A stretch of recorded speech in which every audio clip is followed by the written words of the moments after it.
Hi weaving friends, today I'm going to show you a method of sewing panels of your handwoven fabric together in a way that is practically invisible and requires no machine sewing at all. Before I begin on today's tutorial, I want to tell you all about this new webinar that I have opening very soon, and it's for sort of beginners or for those who are not confident enough with their looms just yet. And it's all about the reasons why you're not getting results with your rigid Heddle loom. I'll take you through all different reasons, common problems, and lots of solutions for you. So I'm sure you'll want to be a part of that. You can find out more about the webinar and get notifications for when it's actually opening by joining my mailing list. I'm going to leave the link for that for you down below. Okay, let's get started on the tutorial. So you can see here I've got two panels of handwoven fabric. They're not identical, but they're very similar. These are just a couple of samples I have left over from a class that I did. If you're interested in these patterns, by the way, these were all done on a rigid Heddle loom, and the class is converting drafts to your rigid Heddle loom. I'll leave a link to that down below. What you'll need for joining panels of handwoven fabric together is a tapestry needle. Now normally I would use a metal tapestry needle that's a bit smaller than this one, but for the purposes of the video, for you to be able to see really well what's going on, I'm using this big bright pink plastic one. And also you will need some of your warp yarn. Now obviously I don't have the warp yarn. Once again, for the purposes of this showing up really well on the video for you, I'm using a contrasty yarn. But basically what you're going to want to do is look at the warp yarn that you used for your panels. So I used, you can see this purple, a dark purple running through all these pieces, and the contrast colors are my weft colors. So it's the warp color that I want to match. So if I was matching, as I normally would when I'm doing this, I would be using that dark purple. My pieces have not been wet finished, and I don't want to wet finish them until after I've sewn them together. If you have already wet finished your pieces, you can still sew them together. It's okay. I just find it better to not wash them, sew them all together, and then do the wet finishing process as a finished piece. Okay, so I've got a good length of my yarn here. Even though this is a different color, it is actually the same type of yarn. So that's also important. If you've used wool in your warp, you want to use wool to sew together. If you've used cotton in the warp, same thing again, just match that warp yarn up. Now on one of the panels, it doesn't really matter which one, I want to do a lock stitch, and this lets me avoid having a big ugly knot in the end of my sewing yarn and on my piece as well. So I want to go to the place closest to where I'm going to be starting the sewing together. For this piece, that would either be on the right hand piece in this little corner here, or it would be on the left hand piece on this little corner. I'm going to do the left hand piece for no other reason than I just feel like coming up from the left side. It doesn't matter either way which piece you start on. So I'm going to come in through the back, right in that corner, and I'm going to come in close to the edge. I want to pull that through, and I want to have a little tail. So if I turn it over, I've got a little tail left there. Then what I want to do is take a stitch down about one warp thread away. So I'm just actually going over one warp thread there into the next stitch and pulling that through. Bear in mind that I would be using a purple yarn, and that would be blending in with all of these other yarns, but here the white is going to stand out. So I've got one little stitch there, it's very small. And then what I want to do is come up in the same spot, or roughly the same spot where I first came up. So I'm just going to basically repeat that stitch. Pull that through and then go back down in the spot where I went down last. All on one of the panels. Okay, so what I've got now is on the top, it's just a tiny little stitch, And as I said, if this was purple, it'd be blending in just fine. It's only standing out because it's white. I've got the little tail, and if I tug on this now, it's quite secure. So that's why it's called a lock stitch. And that way I avoid doing the knot. Now when I'm finished actually wet finishing these pieces, when they're sewn together, after they're dried, I'll be cutting off that little tail, flush with the fabric, and then it's as though nothing's there. No knot, no bump, nothing. All right, so down to the actual stitch itself. So if I lift up the panel that I've just done the lock stitch on, we can have a look here and see what's happening at the edge, just so that you've got a good understanding of what we're actually doing here. At the edge, I've got a combination of, you can see parts of the warp sticking through here and there, and then you've got the weft threads wrapping around the edge. It's not the weft threads that we want to be focusing on, it's the warp threads. So I'm going to use those warp threads to anchor this thread and therefore anchor the pieces to each other. So just remember, it's not the weft threads, because if I try anchoring through the weft threads, they're wrapping in a different way and they're not quite as strong. It's going to probably stretch those out if I try and use those weft threads. But if I use the warp threads as the anchor, then they are all traveling up that way. They're quite strong and upright, and that's a really good way to do this stitch. Okay, so you remember that we've got our lock stitch on this side.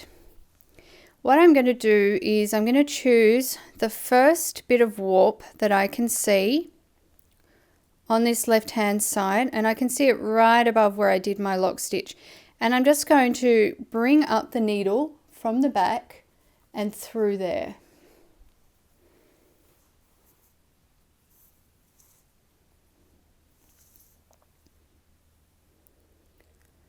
All right, so that's my first stitch done. Now I need to have a look at my other piece. And I need to also do the same, especially if I want to match these panels up, which I do. I want to match it to around the same spot and find the warp thread that is about level across from where I just did my last stitch. And then I want to come up through the back of that stitch as well with my thread and snug that in. So that's our first join right there. Now we need to look over to the left again, and I want to look for the next bit of warp that I can see. So what I've got here is I've got a little bit of my thread coming through that I've just sewn. If I pull that together, you can't see it, but I'm just going to pull it out so you can see. And then I've got this light green, it probably looks yellow to you on the camera, this weft thread coming through right here, and right above that is another bit of dark purple warp, and that's where I want to bring my needle through, once again from the back or from underneath, and pull through again. Okay, so I sort of call this a ladder stitch. I think the proper name for it is a mattress stitch, but it really looks like a ladder, like rungs of a ladder as you go up. So ladder stitch is a good name. That's what I think of when I think of this stitch. Okay, so you can see how we are building the rungs of the ladder. Now I've come up through the left, so I'm going to go back and look at the right again and look at the next warp stitch that is visible to me, and I'm going to come up through the back of that.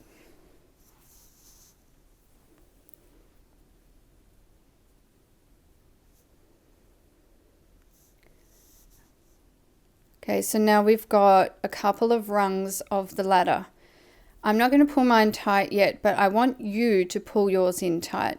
Don't pull it so tight that the edges pucker up against each other. They should be just kind of sitting flat. That's the purpose of this stitch, is to be able to have your panels sitting flat, butting up against each other, but being joined. Okay, So I'm going to go back to my left hand panel and look for the next visible warp, and it's right there. So I'm coming up from the back, pulling through, and there's another rung of the ladder. Eventually you will get a sort of a crisscross action, and it's actually really cool. Another thing that you can do with this stitch is if you want to make a feature of it, so say with me using this contrast color, if I actually wanted that contrast color to show, I could leave my stitches a little bit looser so that they are more visible. But if I actually pull those up now, pull the stitches up and snug them nice and tight, they are barely visible. So you can imagine if I was using the same dark purple, you would not be able to see those stitches at all. Okay, so my thread is on the left, which means I'm ready to go through on the right. Look at where my last stitch came across, and I want to match it on the right. So that warp thread right there has already been taken, so I'm going to jump to the next one, and I'm going to bring the needle through the back and pull through. Okay, I'm not going to pull that one up, just to show you a little bit extra. I'll pull them up in a sec. So now I'm going to go to the other side. So when I go to the other side this time, you can see that that warp thread there is covered by these two weft threads that have decided to cozy up against each other. And that's okay. I can still, by going underneath it, I can still find that warp thread and go through it. I could have jumped to the next warp thread, but then my stitches get bigger and they get more visible. You want to try and keep your stitches a fairly consistent length. Okay, so there's two more rungs of the ladder. And then if I come back to this side again, this warp stitch here, this warp thread here, I already used. So I'm going to jump once again. The next one's covered up a little, but I'm going to find it and go through.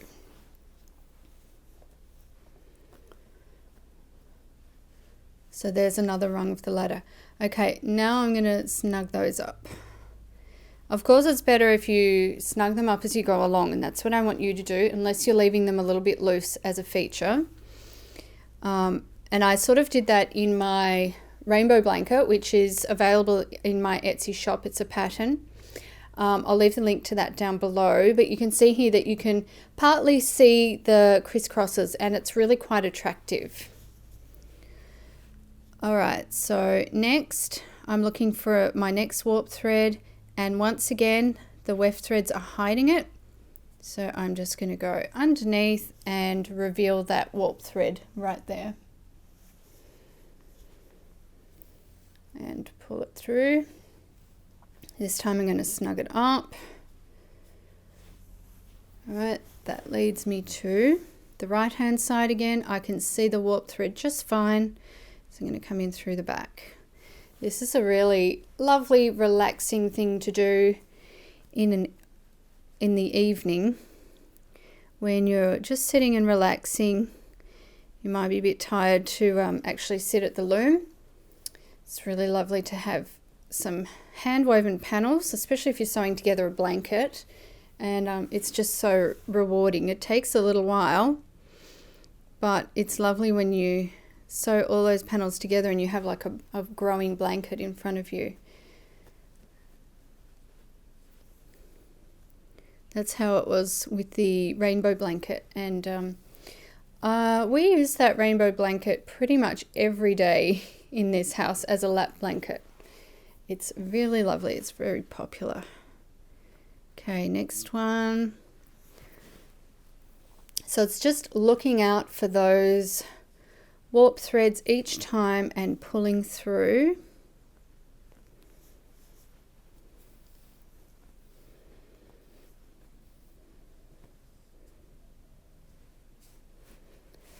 Okay, so if you look closely at this now, you can see my little white stitches sort of angling up. One angles up that way, one angles up that way. They're sort of crisscross. But you can only see them because they're in the white thread. Actually, if I had some more of this dark purple, I would do some of this stitch in that colour so that you can see how invisible it is. But unfortunately, I ran out because it was one of my favourites. I think I need to buy some more. So just working from right to left. Now, I should say too, it doesn't matter whether you come up from underneath for your stitches or whether you go down from the top, as long as you remain consistent. So if I go down from the top on this side, I need to do the same on the right hand side as well and keep going in the same way. So for me, I'm coming up, the first stitch I did was coming up from the back, and so I've maintained that all the way along. Next one is hiding, but I will find it. There it is. This is a little more tricky if you have used really fine yarns. Obviously, because all the threads are smaller, the warp threads are smaller, the thread that you're using for actually stitching, which is also your warp thread, is thinner. So it's going to be a little bit trickier to find all of those threads. But for thicker yarn, and I've used a light worsted yarn here, it is perfect.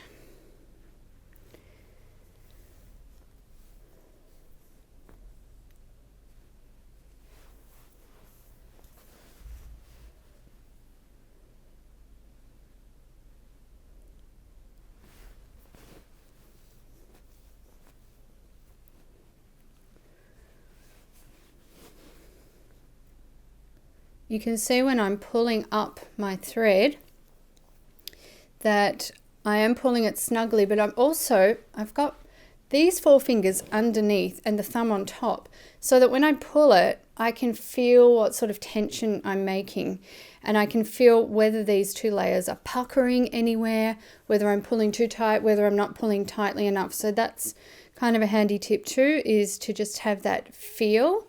And once again, maintain that consistency of tension so that you don't have some threads that are too loose and others that are too tight.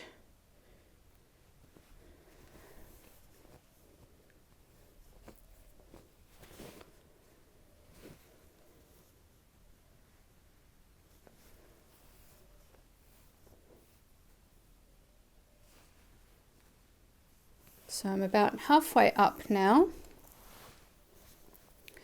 I mentioned wet finishing to you before, and I said to do your stitching before your wet finishing if possible. And then once everything is dried, I would give these, however many panels I'd sewn together, I'd give it a good press with the iron, being careful, of course, if I've used wool or a more sensitive yarn, that I don't scorch it. But yeah, to give those seams a nice press, that is also going to help them to sit nice and flat and look good. This is a super helpful technique if you have a smaller loom and you want to make bigger things. So I gave the example of the lap blanket, that rainbow lap blanket that I was talking about. That was made entirely on a 10-inch Sampleit loom. And you could use this technique in the same way to sew panels of fabric together. Only thing is, because someone will probably ask me the question, would I use this for sewing clothing? No, I wouldn't. I really think if you're going to be sewing clothing, you need to invest in a sewing machine, because clothes take a lot of beating and you need to have tough seams, otherwise things are just going to fall apart. So while this is great for blankets and maybe things like panels for a bag or a purse, something like that, things that aren't as hard wearing as clothes, you know, we put them on our body, we move our bodies constantly, and the seams are under pressure all the time. So yeah, so be selective about what you would use this for.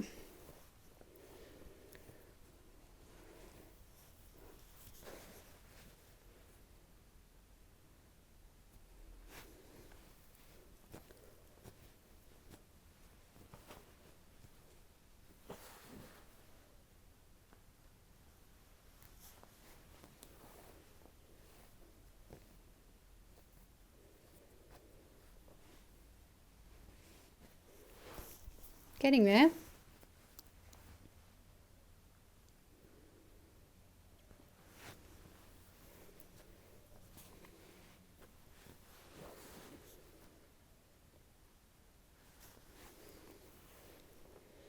One time I saw, I think it was in a magazine, it was probably in The Wheel, which is the Ashford magazine. I saw a blanket that a lady from, I believe she was from Sweden, made. And she'd made these lovely fuzzy woolly panels for her blanket. And they were sort of, the panels were kind of a neutral colour. I think some were like a cream colour and some were a fairly neutral light grey. And then she used a stitch similar to this. It was a little more decorative perhaps. She was very purposeful in her crisscrosses. But she used a red thread to sew her panels together and made a feature of it. And I've always remembered that blanket because it looked so good. Instead of trying to hide the stitches, she made a real feature of it. And I'm a bit of a sucker for white and red or cream and red as a colour combination. So I remember the first time I saw that blanket, I was like, wow, it's so beautiful. And she'd kind of brushed up the panels so that they were fluffier, you know, brushed up the nap, and it was really lovely. I'm almost there.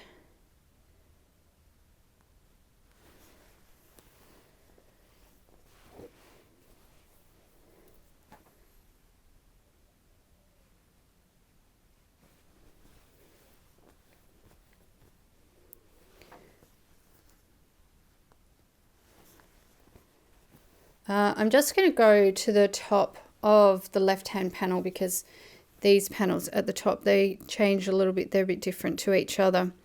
So one's a little bit shorter and they're different colours. So I'm just going to go to the top of the left one to finish off. And we can just pretend that both of the panels are the same size at the top. Just so that I can show you how to finish off. Alright, so I'm going to get in the last weft thread that I can, which is probably this one.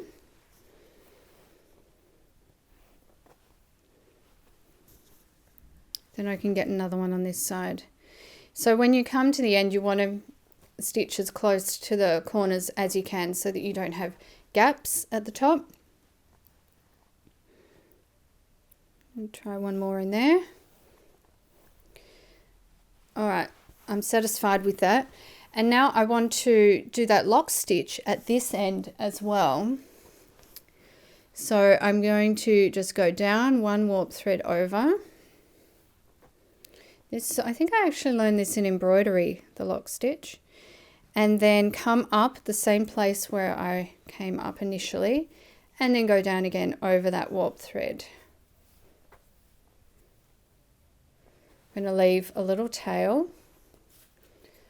and snip that, and remember that's going to come off after I have wet finished. I'll cut that off close to the fabric. So there are our two panels joined together, and you might want to see what they look like on the underside. So let's just flip them over, and on that side the stitches are even less visible than they were on the top side. But you can see that that join is really nice and tough, And after wet finishing, it'll be even tougher because those fibers will take on the water, they'll plump up, and then they'll go down again, and they'll all settle into place and be one happy family. Well, thank you for watching today. I hope you really enjoyed this tutorial. I hope it's useful to you. And if it is, please like, subscribe to my channel, click the bell notification so that you get notifications every time I post a new video like this one. And don't forget to share this video as well. That helps to get the word out about who I am and what I do and how I can help people. All the best. I hope you have a very blessed week. Until next time, happy weaving.